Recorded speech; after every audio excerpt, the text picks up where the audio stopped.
मेरा नाम सोहनलाल चड्ढा है। सर राम मंदिर बन रहा है, कैसा लग रहा है आपको? अच्छा लग रहा है। अच्छा लग रहा है। कितने खुश हैं? बहुत खुश हैं। बहुत खुश है। हाँ। क्या करेंगे 22 जनवरी को? 22 जनवरी को तो घर में वही पूजा पाठ जो करेंगे करेंगे, जो जैसे वो दीप जलाने के लिए कहा है, दिवाली मनाने के लिए कहा है, वो करेंगे बिल्कुल। हाँ। हाँ। सर देखिए, पूरे भारतवर्ष में खुशी का माहौल है, लेकिन बिल्कुल कुछ है। लोग ऐसे भी हैं जो इससे नाखुश हैं। तो पागल है। आज ओवैसी जी का एक जो जो बयान आया है। जो ना खुश है उनको हाँ। अपने माँ बाप को ध्यान रखना चाहिए, हाँ। या उनके बारे में सोचना चाहिए कि वो उनके जो माँ बाप थे, या उनके जो बुजुर्ग थे, या उनके दादा दादी थे या नाना नानी थे, उनका राम की तरफ क्या सोच थी। तो वो अपने आप सीधे हो जाएंगे। अगर वो नहीं सीधे होते तो आप किसी की मति खराब हो जाए तो आप क्या कह सकते हैं। लेकिन आप देख रहे हैं, सफीकुर रहमान जी का बयान आ रहा है, ओवैसी जी का देखो बयान आ मेरी रहा है। बात सुनो, आप ईसाइयों की बात करोगे, यहूदियों की बात करोगे, मुसलमानों की बात करोगे, या बुद्धों की बात करोगे, तो मेरा इससे क्या लेना देना। मैं तो उन लोगों की बात कर रहा हूँ कि जिनका धर्म सनातन है।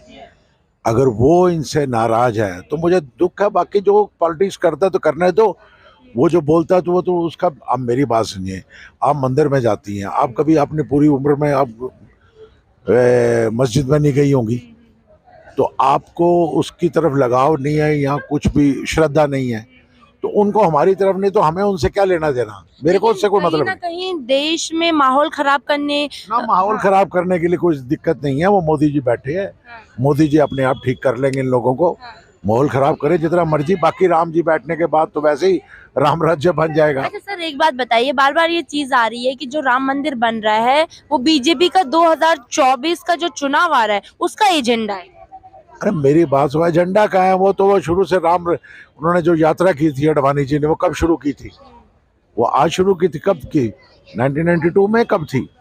है ना, या उससे पहले, या जो भी।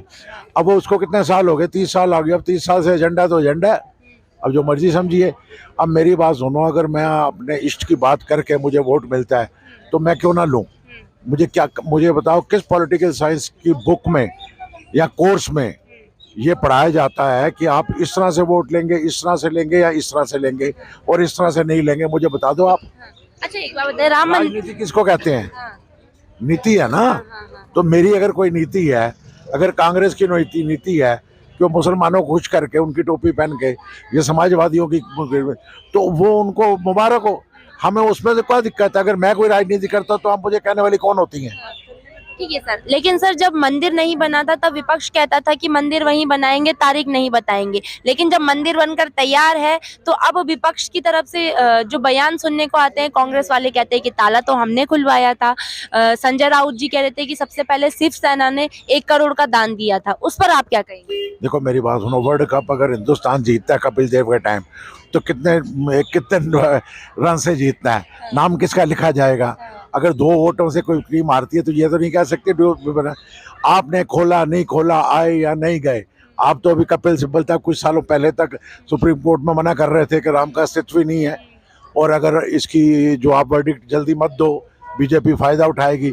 अब अगर उनको राम जी फायदा देना चाहते हैं तो आपको क्या दिक्कत है? बताओ, क्या दिक्कत है आपको? ये बेकार बात है, बेकार लोग हैं ये। अगर ये नहीं समझते तो ये वैसे ही जीरो हो जाएंगे, ये 24 में जीरो हो जाएंगे। उससे मुझे क्या मतलब, या आपको क्या मतलब, या बीजेपी को क्या मतलब? आप अपना काम कर रहे हैं, बीजेपी अपना काम कर रही है। और आप देखिएगा कि राम मंदिर बनने के बाद इकॉनमी आपकी यूपी की कितनी स्ट्रांग हो जाती है, ओवरऑल इंडिया की कितनी स्ट्रांग होती है। एक नया बड़ा शहर बनने जा रहा है, जो कि बनारस से भी बड़ा शहर बन जाएगा। उससे व्यापार भी बढ़ेगा, आपकी श्रद्धा तो बढ़ेगी बढ़ेगी। तो उसमें लोगों को क्या दिक्कत हो रही है? जी राम मंदिर बन रहा है, पूरे देश में हर्षोल्लास का माहौल है, आप कितने खुश हैं?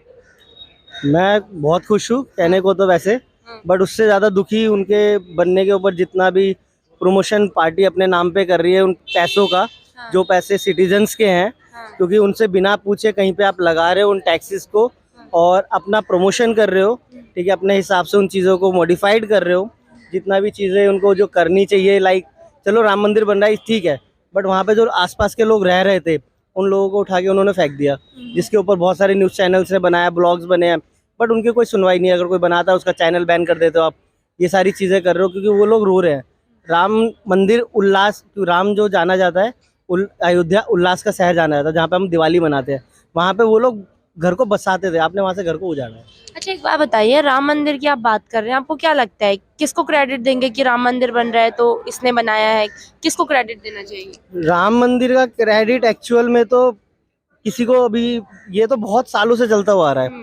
अब आप कहें कि बीजेपी ने बनाया, नहीं, ये केस जब फाइल हुआ था तब कांग्रेस थी, उससे पहले जिसने भी फाइल किया है केस उसको देना चाहिए ना क्रेडिट, जिसने एक्चुअल में केस फाइल किया। बट मंदिर और इन सबसे अच्छा अगर वो कोई उस जगह पे बड़ा हॉस्पिटल बनाते हैं ना, तो आई सपोर्ट देयर, क्योंकि कोरोना टाइम पे आपको भी पता क्या हुआ है, और आगे अगर ऐसी कुछ आ जाती है क्राइसिस तो क्या होगा। हाँ, लेकिन जब राम मंदिर बन रहा है तभी सब कह रहे हैं कि हॉस्पिटल बनना चाहिए था, स्कूल बनना चाहिए था। असल में क्या है ना कि वहाँ पे उन्होंने बोला भी है कि जो कोर्ट का जो डिसीजन आप पढ़ेंगे उसमें लिखा है मंदिर के अलावा आप जगह ले रहे हो, मंदिर तक सीमित है। बट अब मंदिर के बाद आप देख रहे हो वहाँ पे क्या क्या है, वो रेनोवेट कर रहे हैं, बहुत सारी चीज़ें बनाई जा रही है, ये सारी चीज़ें होती है। तो उसके अलावा अगर वहाँ पे और भी कुछ चीज़ अच्छी मंदिर के साथ साथ बन जाती तो ज़्यादा बड़ा बेनिफिट था।